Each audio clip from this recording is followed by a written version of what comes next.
Good morning. Good morning. You all right? Yes, we are all right. I hope it is not too early in the morning there. Oh, no, it's okay. It's 7 o'clock. Generally, I do wake up a bit early because our work starts very quickly. So, yeah. Okay. Thank you. Nice to see you. Same here.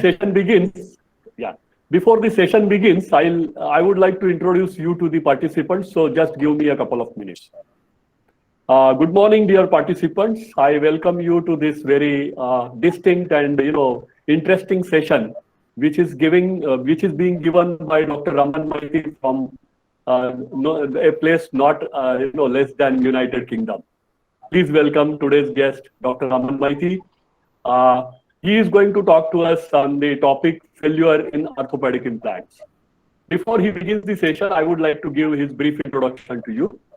Dr. Raman Maiti is a mechanical engineering graduate from Sardar Patel College of Engineering, Mumbai. He completed his PhD from University of Leeds in the field of orthopedic implants. In 2020, Dr. Raman joined Loughborough University as a lecturer in healthcare engineering, working on projects ranging from micro to macro scale. The objectives of each of his projects are to investigate patients' comfort for better health and well-being using his expertise in experimental and computational methods. With this brief introduction, I would now like to request Dr. Raman Maiti to start delivering his session. Thank you. Okay, thank you. I'll just check whether I can present or not. Yes. Just a second. Yeah, can you see the presentation? Let's give it some time. I hope Yes, it's coming. Yeah, it is coming. Yes, it has started coming. Yeah, we can see it. Okay, can you see two screens or one screen?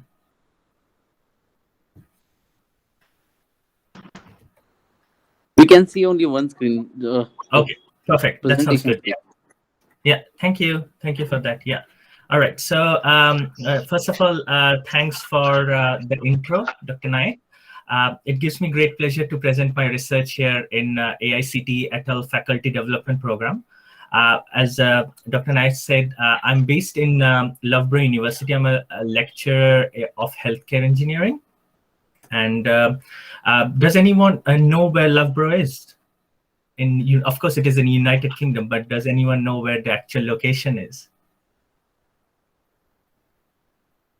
Okay, I'm just testing to see if mics are working or not, if everybody can hear me or we can talk or not.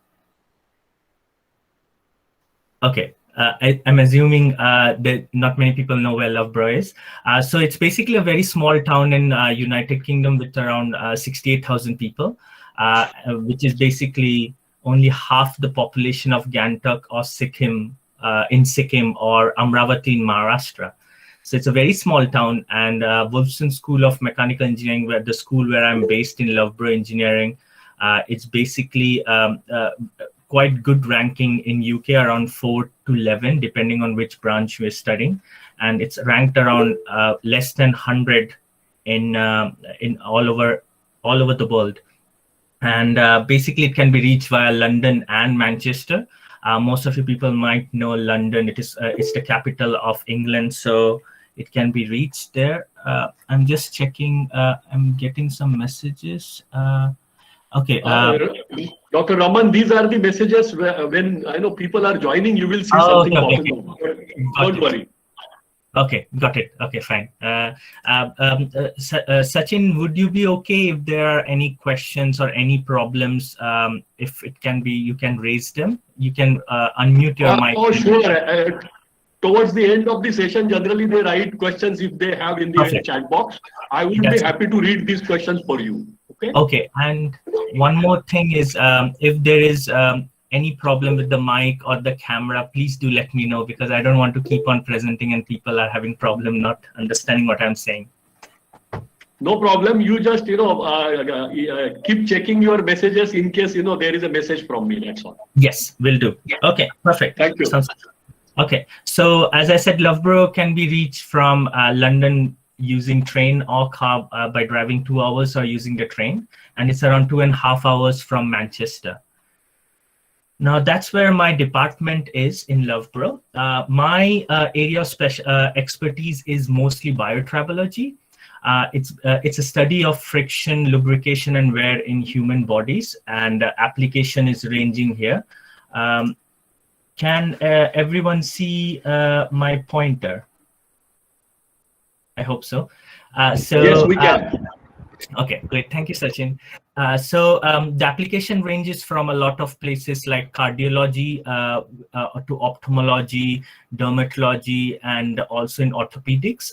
What we are trying to see, for example, in cardiology, we are trying to see when the arteries are blocked, and a catheter is inserted in the arteries. There's an interface acting there between the surface of the catheter and the tissue, the arteries tissue or the cells. We are trying to learn during the insertion why the damage is happening to the arteries and how it can be avoided. So similarly in the field of contact lens, that is ophthalmology, many of us do wear contact lens. However, there's a lot of irritation when you wear contact lens for more than 7 to 8 hours. And we are trying to see why the irritation is happening and how it can be related to the interface with the blood vessels which are present in the eyes. You can see in the picture, if it is that clear, there are lots of blood vessels there which do interact and which do basically create the irritation, and that is our main goal, to understand how we can remove that irritation. Similarly, the next example on the right is the sensors.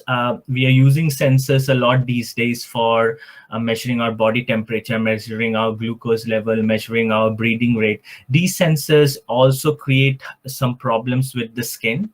And we are trying to find out how we can make these sensors much more comfortable for our body. And the next example is, of course, about the face mask, which we are quite wearing these days, using these days. What we are trying to see is for people who are working in medical sectors like doctors and nurses, they have to wear these masks for a longer amount of time during the day, and nowadays it has exponential increase to the full day or maybe 2-3 days continuously. So we are trying to say what the damage to the skin due to shear of the mask on the skin and how we can remove the damage. So that's our main aim in this project. I'm trying to work with people in design school for that. And finally, the example is for an orthopedics which I'll be talking today in the presentation. It's basically the interaction between the joints, implants, which are the artificial joints in our body. So that's an example which I've been working from a long time, and still I'm working, it never finishes. Now, if I divide biotribology in different scales, for example, left, this is macro scale and micro. We define macro scale, which are visible to eyes, and micro as not visible to eyes. So there are a lot of factors which is influencing biotribology, or biotribology is influencing those problems. For example, considering the biomechanics of the joint, how the joints is moving, it is, and that relates to the interfacing between the joints, and that do influence the biotribology of the joint. And for longevity, of course, we want whatever medical devices to be used, we want it to be longer in life. So if, for example, if you have got an implant inserted in your body, you don't want to do a surgery for every few years or so. You want the implants to last longer. And that's what is our aim of this research in biotribology is this. Another example is with the age of additive manufacturing, all these implants or catheters or masks or the sensors, they can be now 3D manufactured using 3D printing. However, do these new materials, how do they affect our body, whether it is compatible or not, whether it is comfortable or not? These are what we are trying in macro scale. Coming to the micro scale, which is not visible to eyes, some of these materials, when it is inserted in our body, is not biocompatible. So we are trying to see how that affects the biotribology of the materials or the joints or the materials interface or an interaction.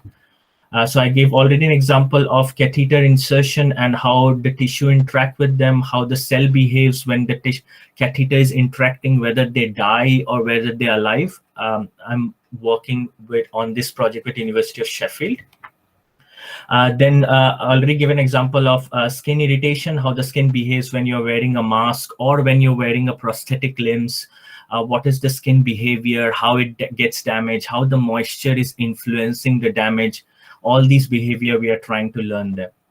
And the last not the least is the irritation, which I already said, how irritation comes into effect and how the interface can be made smoother or less rougher to remove the irritation. Now these, of course, my expertise is mostly in biotribology, and based on this lecture and based on your future collaboration with us, I'm trying to move a little bit to the fracture, and why I'm trying to move, that is the basically aim of this presentation today. So in this lecture, you must have heard a lot of lectures since Monday, since this course started. You've heard about fracture in non-biological application. Today, I would like to give you a flavor towards some of the problems in the field of orthopedics, that is bone, and how biotribology and fracture together are being used to understand these problems. Just to mention a bigger problem than the mask interaction of the skin for skin behavior is commonly seen in patients with pressure wound or bed sores who are admitted to the hospital, and if they don't move or the interaction between their skin with the bed sheet is not moved regularly, the skin becomes sandwiched between the textiles, which is the bed sheet, which is quite hard, and the bone, and it creates a lot of problem. And generally every medical sector in around the world has having this problem. So that's a bigger example, also an example for the skin behavior, what we are trying to influence or what we are trying to change. So overall, my aim, like Sachin mentioned earlier, Dr. Naik mentioned earlier, I'm trying to see how these improvement in the materials, these understanding of the behavior of the materials inside, outside body can be used for comfortability of the patients and thereby reduce the cost of any medical hospitals or manufacturing unit in the future and also currently. Okay, so for today's lecture, of course, mostly it is concentrated on the orthopedic joint bones. So we are trying to see how we can improve the longevity of these implants in our body, and that's what this research, what I'm presenting today, is aligned with that. Okay, so outline of today's presentation is basically I've divided into mainly talking about failures in orthopedic implants and how the methodology we developed will be used in the study for periprosthetic fracture in future. Please note, these studies are still ongoing. So some part of the project are in progress. For example, the orthopedic implants project, which I'm presenting, did start from a long time, 2014. However, there are a lot of new areas coming up because of the fracture, and it is really difficult to work in all those topics together, and that's why I generally encourage collaboration in future, which we can solve it together. So of course, this lecture is on fracture. My main aim is to show how fracture can be thought about in a biological application as well. And hence this presentation is just to give you a flavor of those biological application where you can put all your learning from this seminar or previous fracture mechanics seminar into actual case study or practical studies. And the periprosthetic fracture, we have recently got a clinician to work as a PhD student. So this is just to show you where we are trying to see the fracture in periprosthetic joints. Okay, so to start with, most of the slides will be talking about the failure of orthopedic implants. So, and then we will go to the periprosthetic fracture. So first of all, coming to the main problem of the orthopedic implants is, why do we use those implants? Why is there a need in implants? Why there is a sudden exponential need in the implants? As you know, almost 10% of the population in India is above 60 years. And with age, you have got higher incidence of arthritis.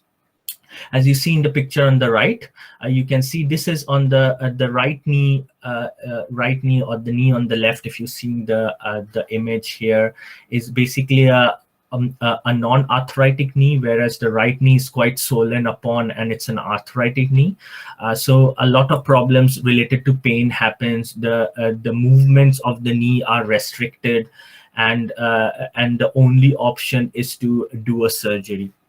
Now, another example here on the bottom is there's a higher probability of injuries to joints due to accidents or sports. There's a picture showing a American football soccer player who got the kneecap or the patella broken due to the injuries of the sports. And coincidentally, a lot of injuries are happening due to accidents in Southeast Asian countries like Thailand and Vietnam.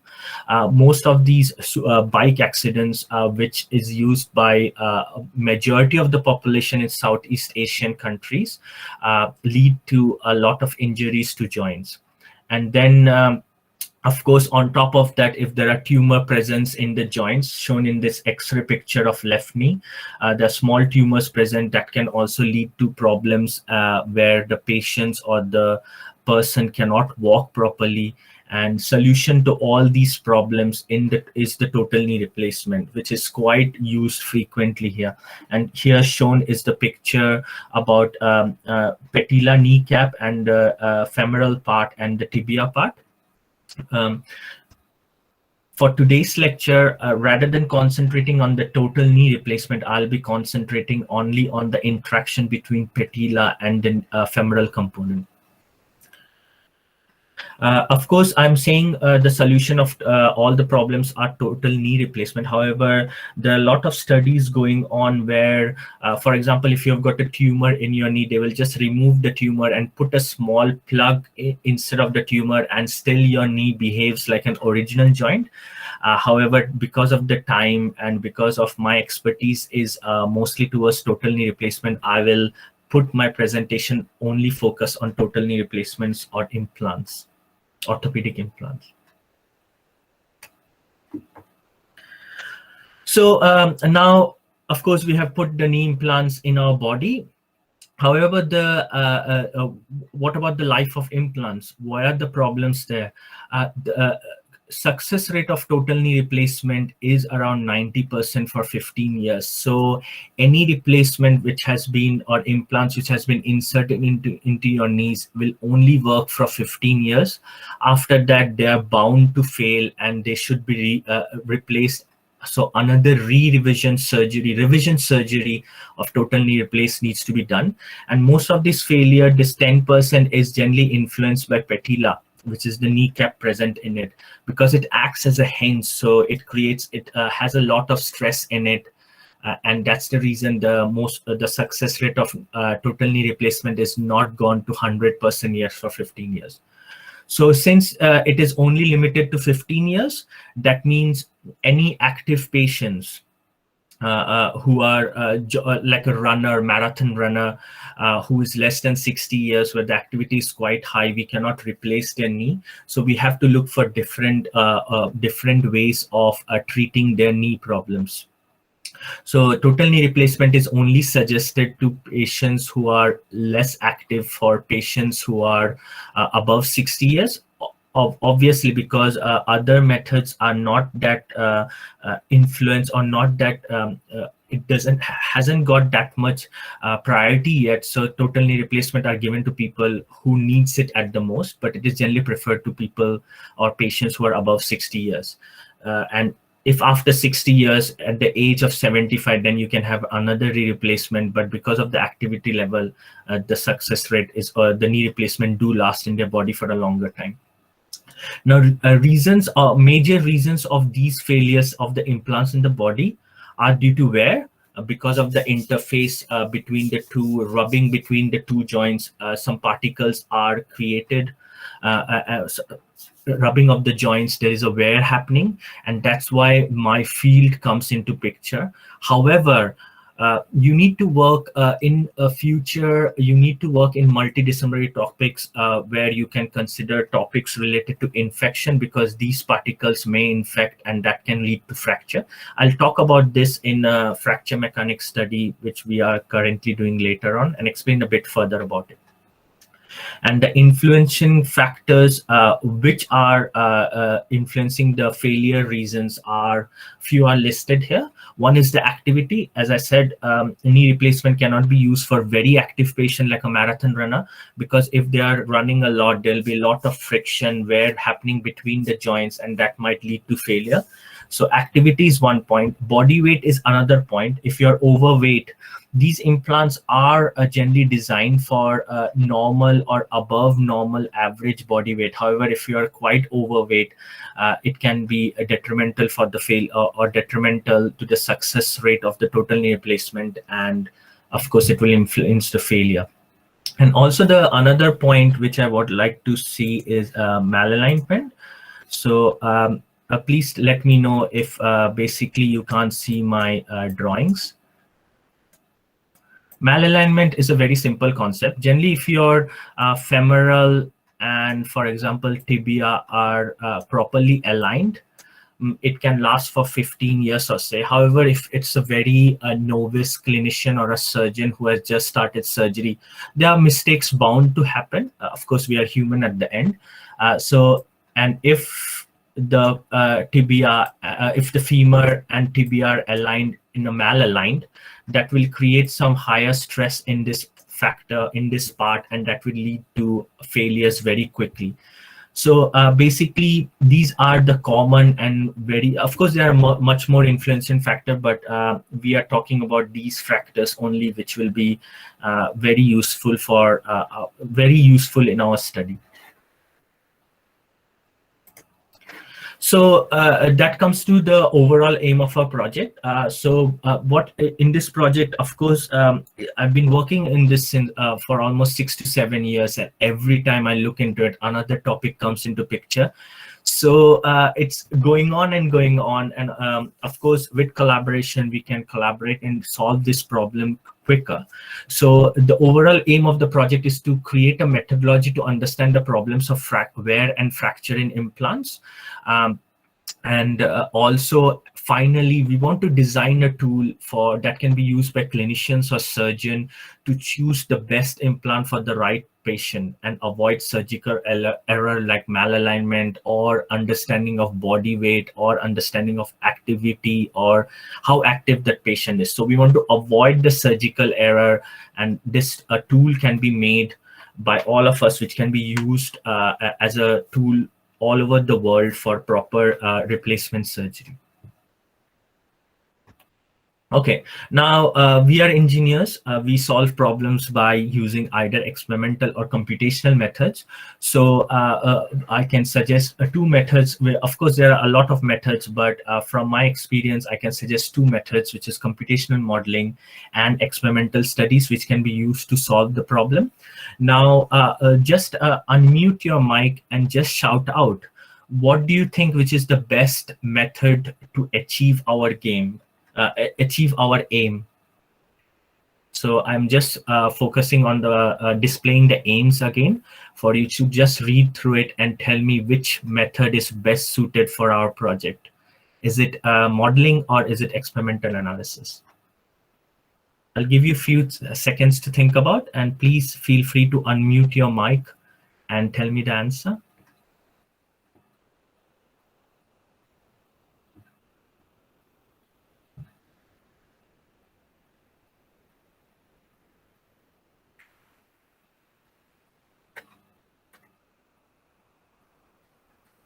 Participants, please respond. Yeah, I think experimental will be better. Okay. I too think experimental will be better. Okay. Okay. All right. No problem. Thank you for suggesting your answers. Of course, if you experiments are better, of course, but if you check, the aim of our project is to design a tool that clinician can use during the surgery. Now, if we rely on experiments, do you think the surgeon will, okay, you have got a problem with your knee, we will do total knee replacement. Oh, I don't know about your body weight, how it will affect the wear or fracture of the implants. So let me wait for 5 to 10 years and come back and do the replacement. It is not possible at the right place, because it's a lot of demand is going on, and there's so much of patient specific demand. So it is difficult to use experiments in this place when we are trying to design something for a surgeon or a clinician who can use this platform at the right place. They will just go back, use a tool. Okay, the weight of the patient is this much, the weight, the activity is this, and what is the best method, what is the best implant for them. And this tool can only be possible if it's made experimental. If it is made modeling. So I would say at this point, of course, if you're talking of experimental, there are a lot of problems associated with experimental studies. It takes a lot of years to conduct experiments to gather data. And it is not adaptable, what I said earlier, for choosing right implants for the right patient, that is patient specific, if demand is quite high. So you don't expect the patients or the clinician to wait years and years of research, what is best implant for you. So for our case, of course, computational viable option is computational modeling. However, you are right, we cannot avoid experimental studies. We have to basically validate our computational model with experimental studies. Otherwise, our model will never be effectful and it can't be used for clinical studies. So thinking about our aim, which we want to make a tool for the clinicians, we are going to show some computational modeling and also how it's been validated with experimental, or it's been validated, or we are about to do some validation as well. And this tool can be used in future basically for any clinician or any manufacturer company to make a right implant for the right patient. Okay, so I talked earlier about wear leading to fracture. So we created a methodology framework, which is which will help us to understand the problem of orthopedic failures in terms of wear as well as fracture. Here in this fracture framework, we've got different computational tool combined together or linking together, so we can create the big tool for the clinician. Believe me, it looks like a simple tool, but there are so many problems do come up and it's never finishing. So I think the right way to move forward is to continue developing this tool with collaborations in future. Okay, so for example, in what our aim in the final, as I mentioned, the aim is, if you've got a patient data, body weight, if you've got their movements or what is the likely movement is, and other details such as the initial data, gait data, we can import it in a tool, and that will give us at the finally, we can check for different implants. Oh, is this implant better for them? Okay, let's see the wear properties. Let's see the fracture. Okay, it looks fine. And we can then tell with, not with 100% confidence, but with a little bit more confidence that this implant will last longer. And also it can be used as a training tool for novice clinician or surgeon who can make a mistake very easily. Okay, so so in this methodology framework, it basically has got 3 main parts.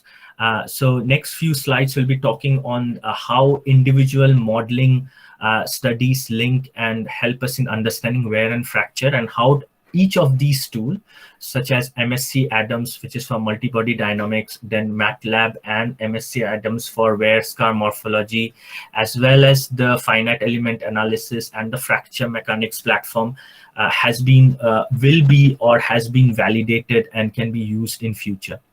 And so I'll be talking about each of these section 1, 2, and 3 with so how we are designing the modeling, or what is the methodology of this modeling framework, and how we are how we are or will be validating with experimental results.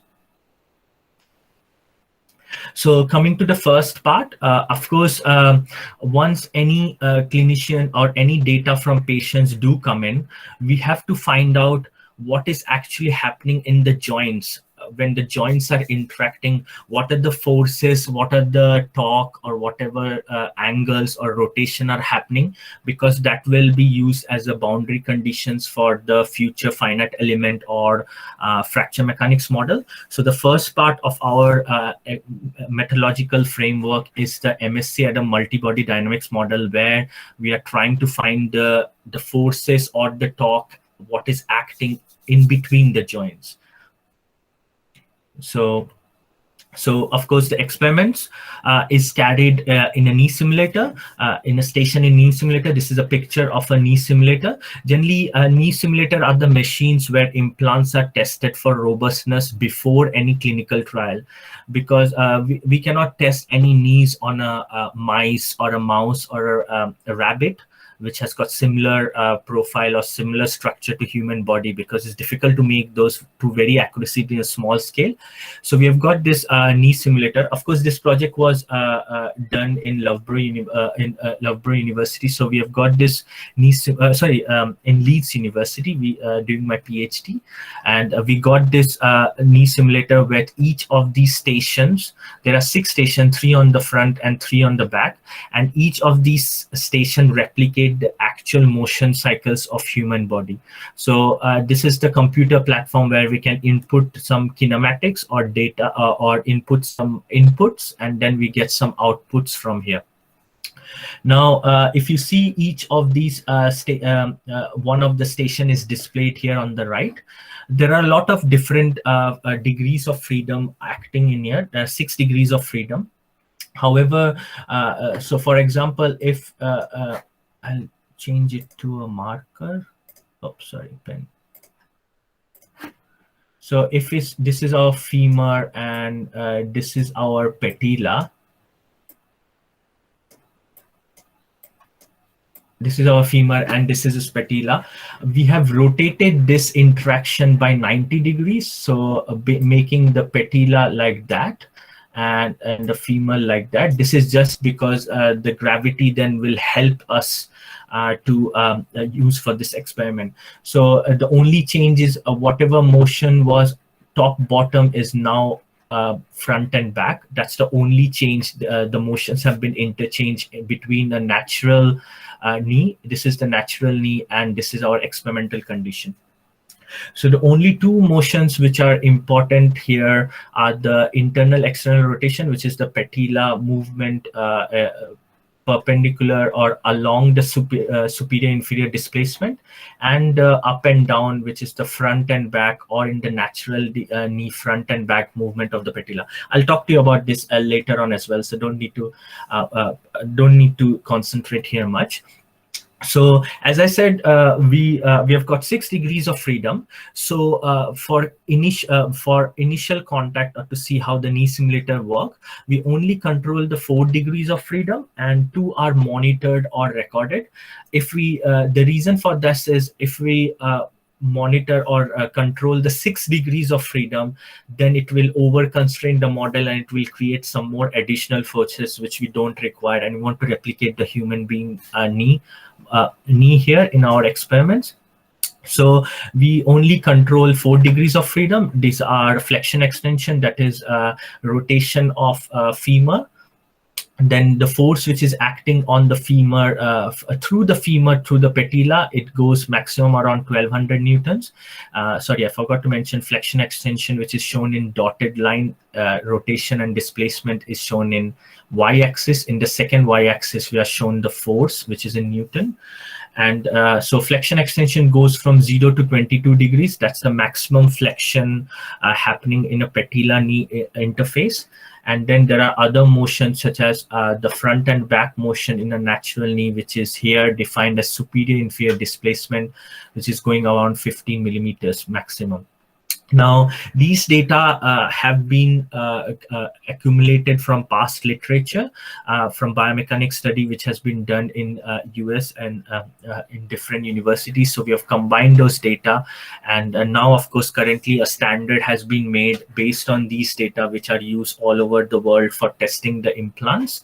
However, at the time when I was conducting this test, it was not there. So we used a lot of data from natural knee as well as implants to do the work.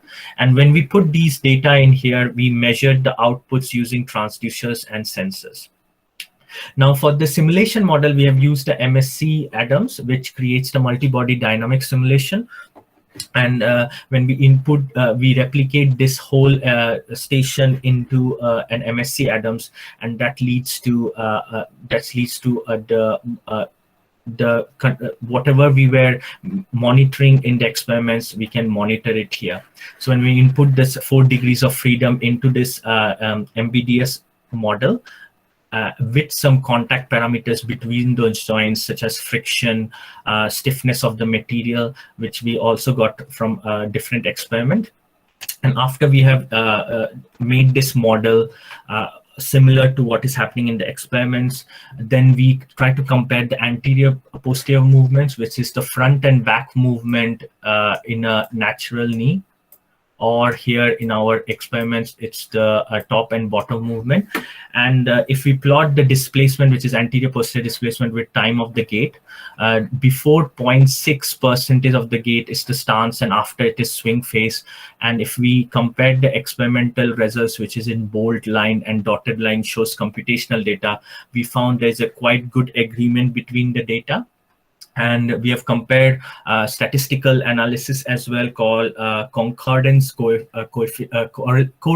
coefficient, which is CCC, and it's quite higher with this comparison. So the higher the comparison, the higher is basically the validity of the model and the experimental is made.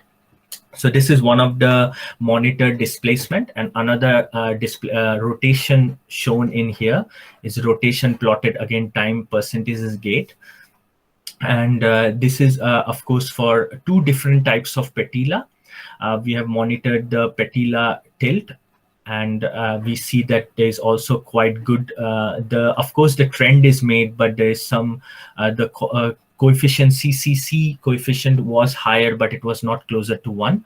However, it's a quite good validation because there are lots of joints here, and the joints in the knee joint is quite smooth.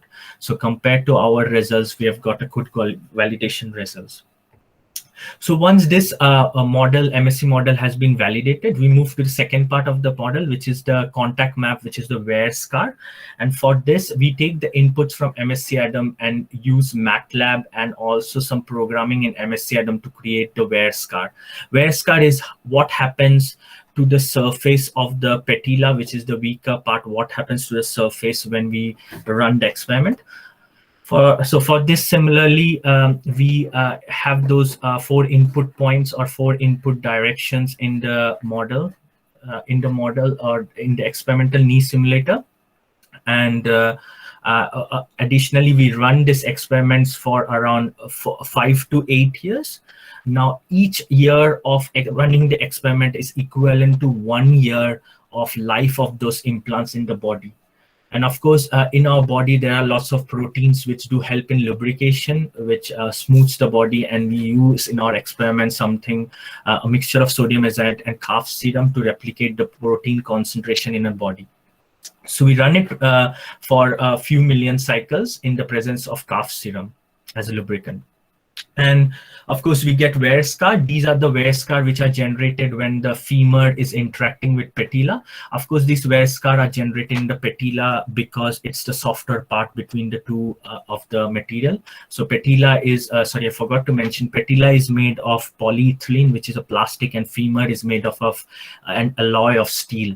So of course, the patella will be wearing off and most of these wear scar are located near the in the bottom half of the patella. And of course, we cannot rely on experiments. So we have compared our retrieval study with past retrieval study. Retrieval studies are the explants or the implants which has been inserted in the body, and after a certain number of years, it's been removed due to different reasons not to be discussed here. So they have been removed, and we can compare the wear scar between what we're getting from the experiments and what we are getting from the retrieval study. And we found that there's quite good comparison, the shape of the wear scar. And of course, the location varies because of the activity of the motion. And for that, we have done many sensitive analysis based on the different motion of the patients, how the wear scar can move. And we got very good validation of our experimental analysis with retrievals. Now, for the multi-body dynamics, with the same contact parameters, we use the same motion input cycles. However, the only difference between the kinematic study, what we did, I showed earlier in study 1, and currently the wear scar is, we placed 40 very small diameter of 2 millimeter and the distance between each of the sphere is 4 millimeter. We placed them on the in the modeling platform. We placed them in a femoral component. It represents how each element of the femur moves on the patella. And of course, the contact parameters have been made the same as the joint parameters used in the MSC model explained earlier, and we have used the friction coefficient, which is important here, as 0.04. Now, I've used a lot of terms here. These can be found in the paper which has been published in 2016. I've referenced it here somewhere. So we do the sensitive analysis to see how these factors, how these contact parameters do affect the wear scar, and there's a different study done for that. Now, the sliding track, of course, when each of these elements of the femur move on the patella, a small track is made on the patella, being the weaker part. And you can see these tracks are influenced by the motion, different motion. And the blue lines shown here are the sliding plate on the patella. And if we basically combine using Matlab all these sliding plot, the top and bottom point, we get the a wear scar, which is shown here. And this is just one model. I'm showing you the back side of the patella because it is closer to the bottom end of the patella where the two pegs are there. So just for comparison, I'm showing. And if you compare all the three results, retrieve, in vitro, what the experiments, and our model, we got quite good comparison with the shape. Of course, we have done a lot of sensitive analysis about changing the sphere, the dimension of the sphere in the femoral component, how the Hertzian stress changes, and how the location of these spheres in a femoral component do affect the wear scar. And we have found that 2 millimeter diameter doesn't affect the wear scar. And also the distance between two sphere, or the number of sphere per square millimeter, doesn't affect the wear scar plot anyway. So that was the wear scar. Now, of course, now we move to the third part of the study, which is finite element for determining the fracture model. In this model, we use the MSc Adam input contact forces in the fracture analysis, where we are finding the highest place of stress, principal stress, and then we can initiate a crack in the fracture model there. So why this fracture study is needed? Like I explained earlier, wear leads to fracture. The reason for this is when there is wear happening, small particles of polyethylene or sometimes femoral particles are released, and this leads to infection. In small quantity, it is okay, but in higher quantity, if there's a higher activity, those higher quantities, the body is not biocompatible with them, and this leads to infection, and infection leads to decrease in bonding strength of the cement, and that leads to fracture in future. And this has been properly mentioned or properly researched by a group in University of Leeds. Now, I have what we are trying to do here is I'm trying to go from bio-tribology, which is my expert, to a fracture expertise, where we are trying to model each and every aspect of the fracture or the failure of the orthopedic implant to be included in this tool.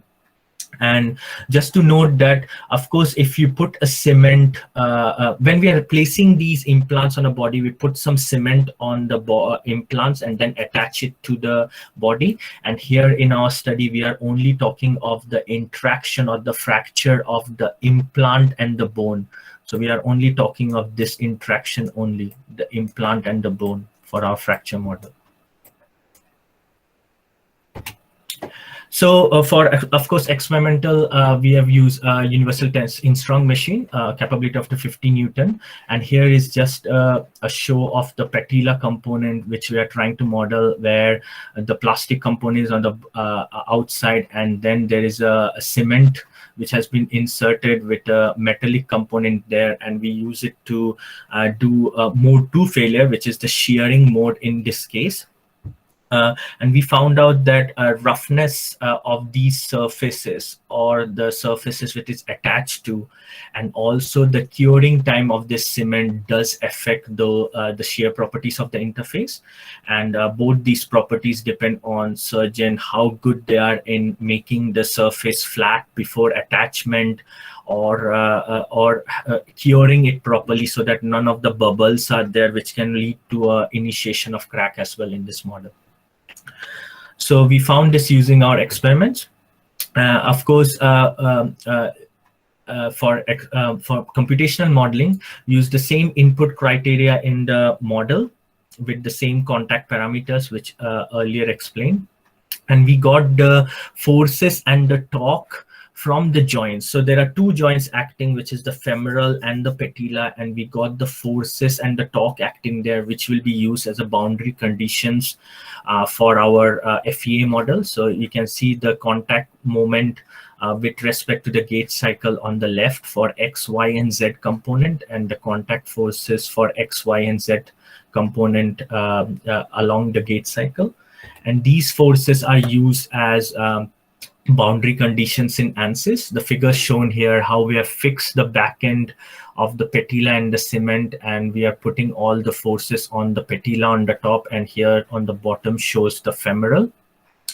Now for the cement implant boundary, we have designed a 1 millimeter thick cement here. We have attached it to the interface of the implant, and this is used, we have defined it by bonded contact, and we have assumed that there's no displacement. And because this model is just to talk about implant cement boundary, so we have used zero displacement or zero detachment in the cement bone interface. For the mesh size, we have used in around 10,000 nodes, and we have made it finer next to the implant cement interface. And we have used tetrahedral element as a mesh, and the aspect ratio for all the mesh element is around 1.2. So when we use this implant cement boundary in ANSYS to find the maximum and minimal principal stress, we found that the max on the top is shown for patella and bottom is shown for femoral component, femoral cement interface. And we found that a maximum of 21.3 megapascal tensile force is acting on one side of the patella, and a minimum of 51 megapascal is acting on the other side. Compressive stress is acting on the other side. Now this is because this is acting in opposite side because of the load, and also the stress which is acting on the patella, and this has also been reported similarly in Berger and co-authors. And for the femoral component, we saw the maximum and minimum acting on the curved surface due to the load, and the torque acting during the gauge cycle. Also, one thing to notice is that the femoral component, the value of maximum principal stress is more than in patella component. And the reason for that is because a higher stress, patella acts as a hinge, and that's why higher contact stress or principal stress is acting on patella compared to femoral component. For the fracture mechanics study, which is a platform in ANSYS we have used, and here the crack is used. Crack is initiated in maximum and minimum, where the maximum and minimum principal stress is acting. For the crack, we have used tetrahedral mesh, and in ANSYS there are 3 ways to conduct a brittle fracture, which is Griffith's critical energy release rate equation, critical stress intensity factor, and J integral method. These are the methods to analyze the fracture propagation in a brittle case. However, because the cement is 1 millimeter thick, all these 3 different studies which are used gives us the same results. So for simplicity, we have started with critical stress intensity factor method only, where the fracture is initiated in one plane and reduce stress condition is happening in the other planes, or in the direction perpendicular to the main plane, the key plane. And of course, in results from the model, we find a stress intensity factor against different crack dimension. On the top is for Patella cement, and the bottom is for femoral component. And K1, K2, K3 represents the different failure methods in crack, which is opening, plane shearing, and out of plane shearing, which is shown on the right. What we found that all the different stress intensity factor do increase with crack dimension. It has definitely been proven a lot in the history. And also for Patella, the K1 and K2 factors, which is the opening mode and shearing, are more influential or more damaging than the K3. But however, in the femoral component, K1 is more influential. Now, as I said, this is an ongoing project which we have just we've been working for the last year. Of course, I couldn't present the experimental results for comparison because we have not gathered a lot of data now yet to make a comparison. So this is an ongoing work which we are currently doing, and maybe in future you can find papers through our ResearchGate profile on the comparison to be published. So we are right now working on the experimental validation of FN modeling. Now, there are other impacts of the fracture based on your experience. We can collaborate in future. One is the bone cement impact fracture. We have worked here only on the implant cement interface fracture. However, bone cement is also one where we can look into it. And the damage due to wear is causing infection, and that reduces the bond strength of the implants. However, the infection criteria, we are using some cell behavior of infection method to understand what are the signal markers which can represent the infection in the cells, and that we are doing some studies in parallel. And finally, our main aim is to generate a patient-specific implant tool for the clinician, which is our main goal. Now, also the second part, very quickly I'll go through, is periprosthetic fracture. This has been working since 2021.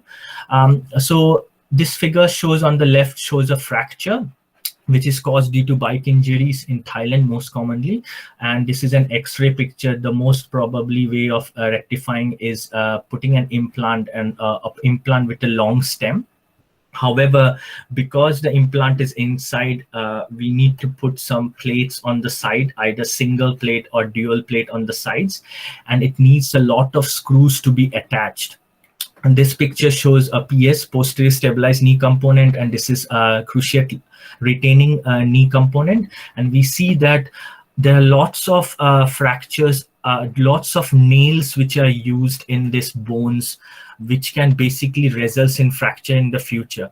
So we are trying to use the same methodology of the framework to decide how many nails and where it should be placed, so that we can improve the longevity of these implants in our bone. And that's where also a fracture study needs to be done, and the same methodology framework is going to be used. So overall, of course, I couldn't show the results for the fracture, but we managed to develop a methodology framework which can be used in future for different application. And the application are mostly depend on bio-tribology and the fracture in orthopedics. I couldn't, apologies, I couldn't show you the fracture mechanics results because there are not that much data to compare with. However, I can give you a flavor that where we are working for healthcare also, the fracture is a bigger problem and how we should work together for this. To talk with the acknowledgement, this was funded by Newton Fund, and I would like to acknowledge and thanks my co-authors of the paper from different universities in Mexico, UK. And finally, I would thank the seminar organizer for the invite. Thank you for listening. Of course, we don't have that much time because we started a bit late. However, if there's some time, I can answer a few questions. Otherwise, I'm happy. Please to email. My email address is given here for any questions which you like.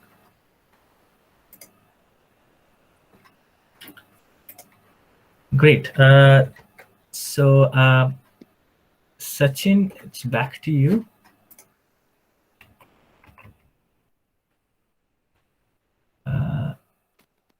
I think it's open with the mic.